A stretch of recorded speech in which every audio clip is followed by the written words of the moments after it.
A mother in Osaka sits on the floor of a grocery store. Her 3-year-old is screaming. Milk carton on the ground, little fists pounding the tiles. Every shopper in that aisle can hear it. She doesn't pick him up. She doesn't whisper, "It's okay." She doesn't apologize to anyone. She just sits down next to him, eye level, hands in her lap, face calm, not cold, not angry, just there. 60 seconds later, the boy stops, picks up the milk carton, stands up, reaches for her hand. No negotiation, no bribe, no meltdown aftermath that stretches into the car ride home. I watched this happen on a Tuesday afternoon in Namba, and I couldn't stop thinking about it, because I'd seen tantrums before, hundreds of them. What I'd never seen was a parent do absolutely nothing and have it work. Turns out she wasn't doing nothing. She was doing the most powerful thing a parent can do during a tantrum, and there's a reason it takes exactly 60 seconds. Here's what I want to give you today. 3 Japanese concepts and 1 number. That's it. 3 words you've probably never heard, 1 rule you can try tonight. And the way you see tantrums will never be the same.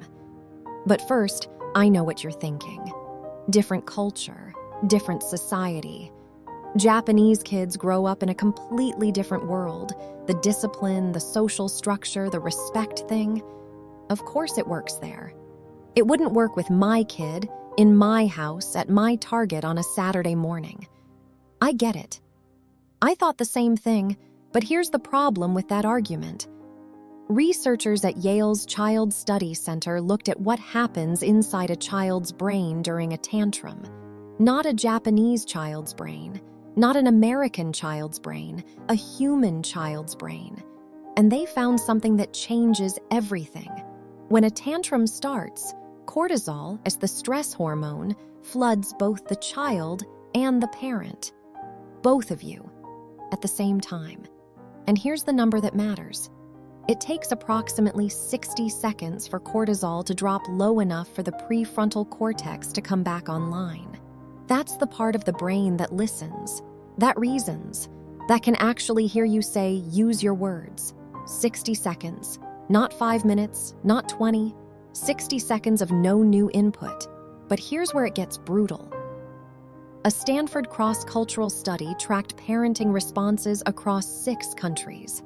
78% of American parents react within 5 seconds of a tantrum starting. 5 seconds. Talking, shushing, explaining, bargaining, threatening, all within the first 5 seconds. Japanese parents, only 31% respond that fast.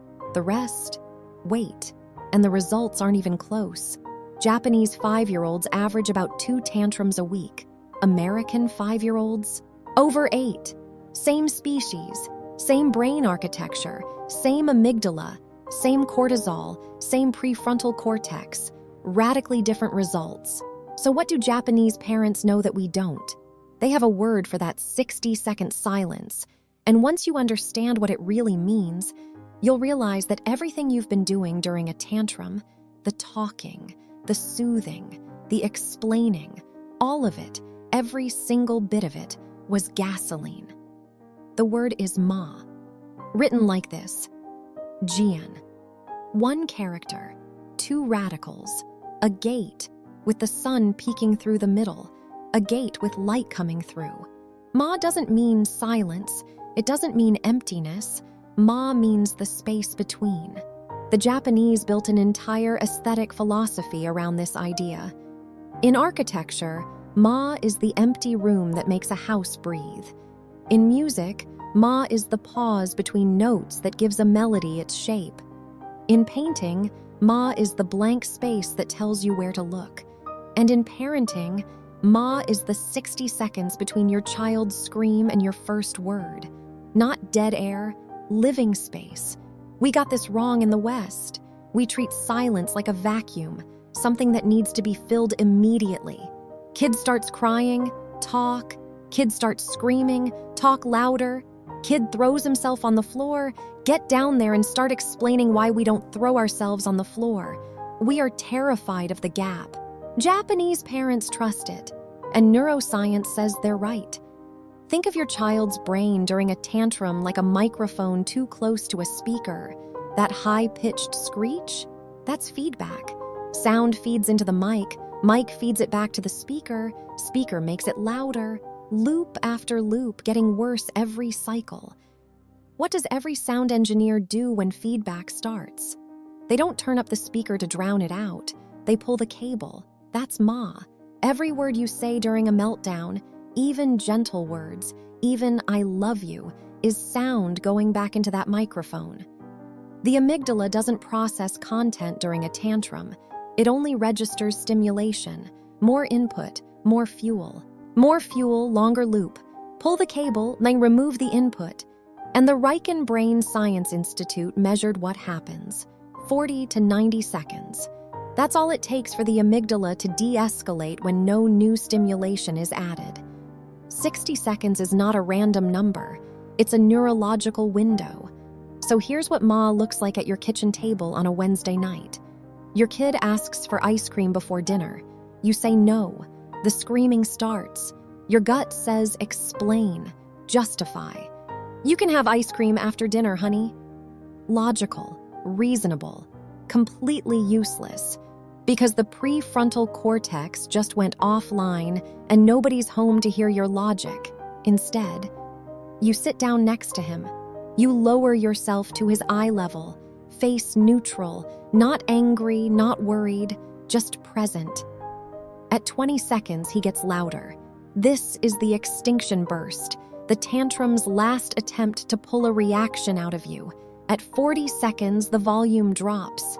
Not because he chose to stop, because his amygdala is running out of fuel. 55 seconds. He looks at you, really looks at you. 60 seconds. 5 words. I'm right here.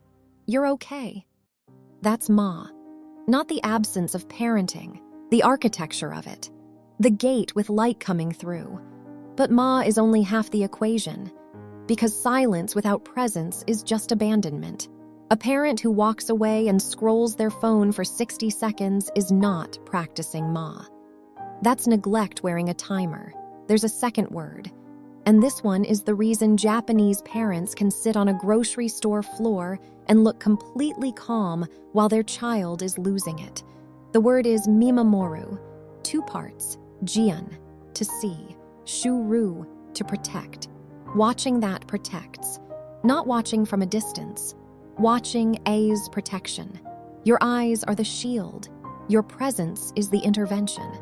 Your hands stay exactly where they are. This is the part that breaks Western parents. Everything we've been taught says love is action. Love is scooping them up.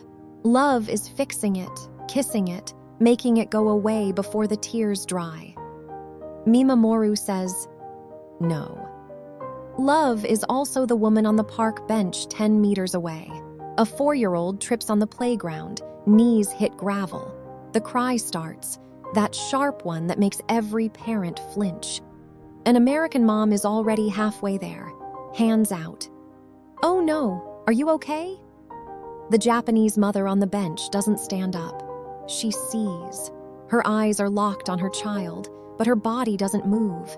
The child looks down at her own knees, sees the scrape, processes it, looks at Mom.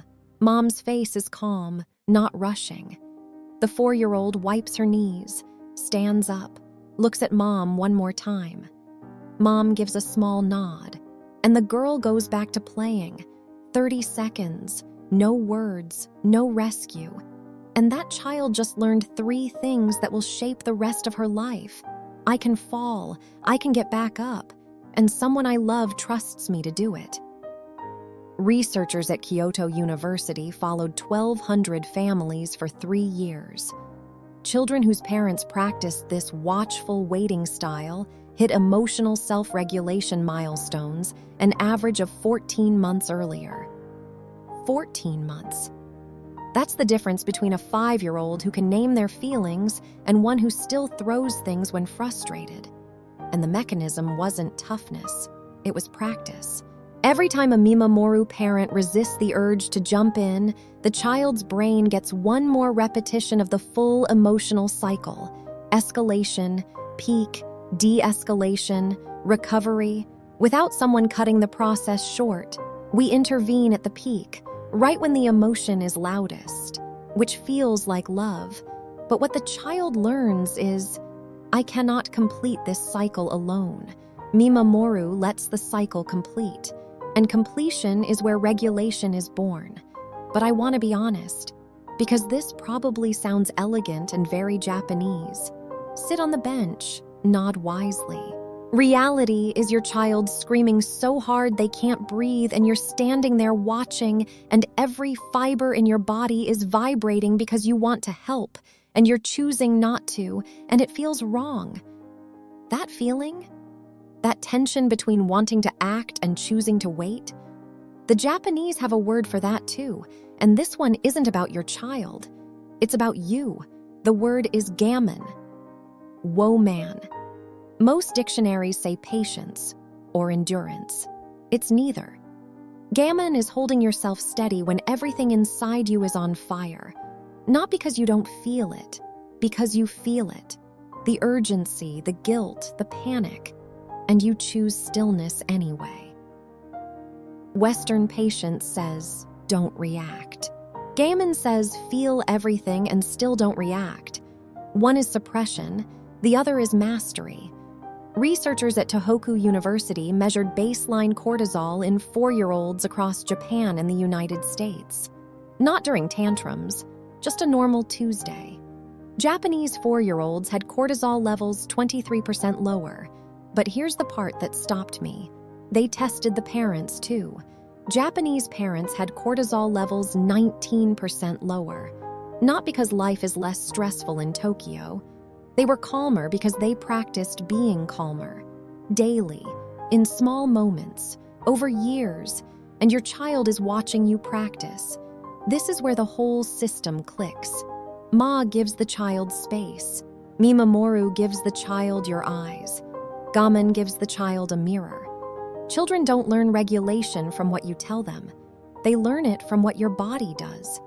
When your breathing is slow and your shoulders are dropped, even though your heart rate is 110, your child's nervous system reads that.